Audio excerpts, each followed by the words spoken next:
예, 앞서 전해드렸듯이 정부가 코로나19 여름철 재유행 이번 주에 정점을 찍고 감소세로 전환할 것으로 전망을 했습니다. 하지만 학교들의 잇따른 개학과 또 이른 추석 연휴가 다가오면서 확산에 대한 우려 여전합니다. 고신대병원 호흡기내과 옥철호 교수 저희 스튜디오에 모셨습니다. 교수님 어서 오십시오. 예, 안녕하십니까. 반갑습니다. 자, 일단 이번 주에 정점을 찍는다고 정부는 얘기를 했는데 어떻습니까? 지금 확산세 어떻게 좀 전망하고 계신지요? 서두에도 말씀을 주셨지만 30만 명이라는 굉장히 가파른 고지가 있었는데 네. 거기는 도달하지 않고 완만하게 지금 증가하고 있어서 예. 약간 숨고르기를 하고 있지 않나 생각이 드는데요. 이거에 대한 이제 원인으로 생각하는 건 그동안에 4차까지 네. 접종을 장려했고 또 거기에 대해서 모든 국민들이 잘 따라줘서 면역력을 좀 확보했다는 부분도 있고 예. 또 아까 말했듯이 N차 감염의 지수가 감염 지수가 좀 떨어져서 네. 그만큼 증상이 조금 대부분 좀 가벼운 게 있어서 그게 기간 자체가 길지 않았기 때문에 예. 또 여러 사람한테 그 연속적으로 옮기는 것들이 좀 떨어져서 어. 그런 증가세가 완만하지 않나 그렇게 생각하고 있습니다. 그렇군요. 그러니까 백신 접종률 최근에 좀 떨어지고 있긴 하지만 1, 2차는 대부분의 국민들이 맞았잖아요. 맞습니다. 그러면서 이제 집단 감염은 어느 정도 효과가 있었다라고 봐야 된다는 말씀이시죠? 네네. 그렇군요. 백신의 힘이라고 할 수 있겠죠. 그 학교들이 지금 저 중고등학교 이미 개학한 학교도 있고 코로나19 때 이제 가장 우려되는 부분이 이제 학생들이잖아요. 학교에서의 방역 예전에는 이제 밀집도를 떨어뜨리기 위한 여러 가지로 좀 했었는데 지금은 어떻게 하는 게 좋겠습니까? 저도 초등학교부터 고등학교까지 있는 학부형인데 예. 특히 오미크론이나 델타 때 우리 애들이 며칠 동안 고열에 시달린 안 좋은 기억이 많이 예, 있거든요. 근데 문제는 이전에 델타나 오미크론을 알았기 때문에 이번에 거는 가볍게 지나갔다는 그런 생각이 있기 때문에 마치 학교 방역이 이전보다 조금 더 될 대로 되라 이런 식으로 되면 안 되겠다는 게 가장 중요한 부분이거든요. 그래서 선생님은 교탁에서 그리고 부모님은 밥상에서 네. 애들한테 다중시설이라든지 끝까지 마스크 벗지 마라. 그리고 손 씻게 해라. 그리고 선생님은 학교에서 또 실내 환기 네. 그리고 책상을 잘 닦는다든지 무엇보다도 학교 또 보건실에는 요새는 침으로도 간단하게 검사할 수 있는 신속 항원 검사가 많이 있기 때문에 옛날 찌른다든지 목을 눌린다든지 해서 애들이 그런 신속 검사에 대한 약간 거부감이 있거든요. 그런 것들을 줄여줄 수 있는 그런 검사의 접근성도 좋게 만든다면 그리고 학교 문제 이런 부분에서 그리고 우리가 할 거를 다 하고 진인사 그다음에 이제 어떤 기다려보는 게 필요하지 않을까 생각합니다. 그렇군요. 그게 왜냐면은 재감염이 되는 사람들 중에 만 17세 이하의 청소년들이 이제 절반이라고 얘기를 하니까 이제 특히나 더 우려가 되거든요. 학교에서나 또 가정에서 여전히 아이들에 대한 방역에 대한 경각심은 일깨워줘야 된다는 거고요. 그렇다면은 학생들의 이 재감염 가능성 이제 지금 수치로 이렇게 나오고 있으니까 어떻게 좀 전망을 해야 되는지요? 아까도 우리가 서두에 백신의 힘이라고 얘기를 했는데 그 반대로 우리 어린이들이나 청소년들은 백신을 거의 맞지 않고 그렇죠. 늦게 들어갔고 그냥 어르신들만 맨땅에 헤딩하듯이 그냥 저번에 한번 감염되었기 때문에 충분히 항체가가 떨어질 수밖에 없는 특히 2월 달, 1월 달에 왜 델타 오미크론 때 알았기 때문에 이제 안 할 거라는 방심도 있고 백신 접종도 낮은 데다가 또 애들의 주 활동 무대는 밀집 지역이지 않습니까?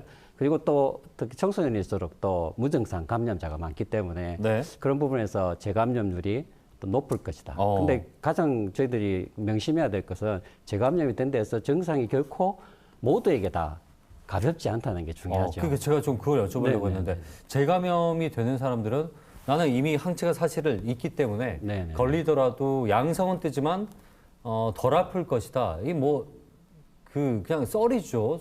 소위 떠돌아다니는 이야기인데 실제 어떻습니까? 그렇죠. 신종 변이라는 게 무서운 게 완전히 얼굴을 화장을 다시 하는 그런 모양이기 때문에 기체의 감수성에 따라서는 오히려 델타보다 오미크론이 훨씬 심했다는 분도 있고요. 이번에 미주나 아프리카에서 온 그게 인후통이라든지 두통, 발열이 더 심했다는 사람이 많거든요.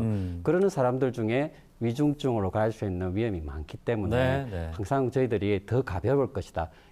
그런 경향은 있습니다. 그렇지만 그게 다 모든 사람한테 적용되지 않는다. 그리고 적용되지 않는 사람한테는 무서운 결과를 낳을 수 있다는 것들을 꼭 명심해야 될 것 같습니다. 지금 교수님 말씀 들어보니까 역시나 코로나19에서 제일 중요한 건 첫째도 둘째도 방심하지 않는 거라는 생각이 그게 드네요. 제일 중요한 것 같습니다. 최근에 조사에서 그 소아나 청소년 사망자 중에요.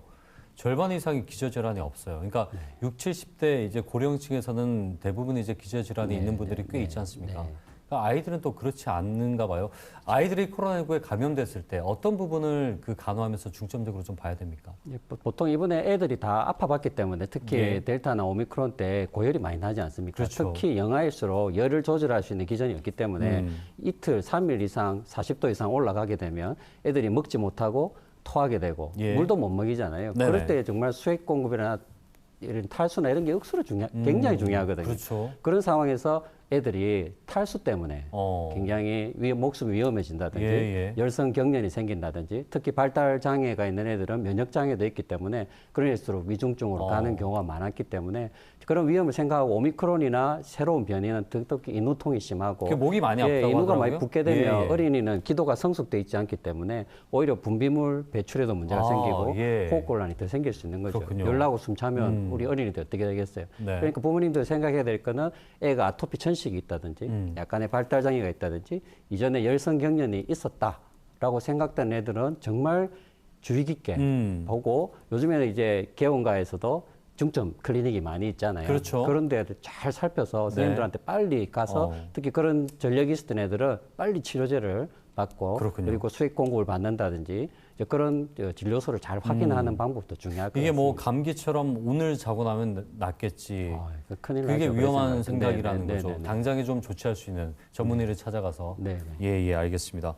자, 지금 코로나19가 작년에도 저희가 그랬지만 이제 날씨가 추워질 때 더 조심을 해야 된다라고 얘기를 하고 있는데 또 하필 추석이 굉장히 빠릅니다.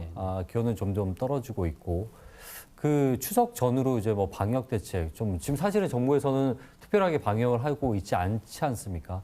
어떤 것들이 좀 필요하겠습니까? 옛날 코로나가 처음으로 우리나라 유입된다, 지역사회 유입될 때는 초당 대응을 했지만 지금은 이제 선택적인 선택과 방어를 잘 해야 되는 부분인데 특히 어르신들이나 고위험군에 집중해야 된다는 그런 게 진짜 누구나 국민상식처럼 알고 있는 상황이고요.